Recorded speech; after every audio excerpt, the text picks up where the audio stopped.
Hola, amics. Veieu això d'aquí tan maco? És Salt.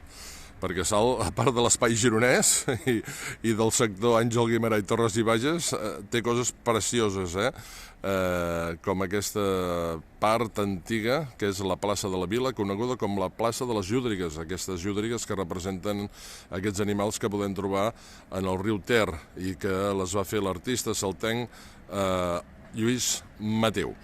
I aquí en aquesta plaça doncs, és molt particular per mi, molt estimada, perquè quan era petit venia a jugar-hi. I un servidor, doncs, quan els primers anys de la seva vida, va viure allà baix de tot, a la carnisseria Vilagran, a Can Xic Comunica, en dèiem.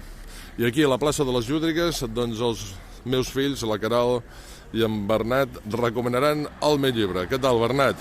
Hola, bon dia. Jo recomano que compreu el llibre 365 dies amb Maria del meu pare, perquè en ell hi trobem exposades les diverses mares de Déus que hi ha arreu de Catalunya, i a mi m'agrada molt perquè, per exemple, podem seleccionar un dia com el 20 d'agost, que és el dia del meu sant, a Sant Bernat de Claravall, i aquí trobem explicada la Santa Maria de Poblet.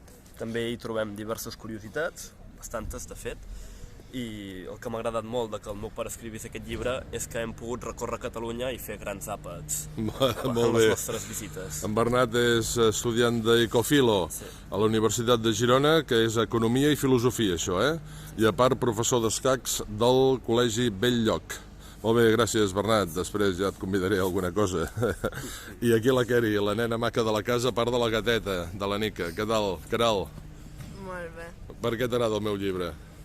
Jo recomano el llibre del meu pare perquè ens ha portat a molts llocs sobre el llibre, hi ha molts santuaris i en plan ha sigut molt divertit perquè hem anat per molts llocs amb el nostre pare. Molt bé, gràcies, Queralt, molt bé. Doncs ja sabeu, des de la plaça de les Llúdrigues de Salt, 365 dies amb Maria, bon any, que hem començat un any que esperem que sigui preciós.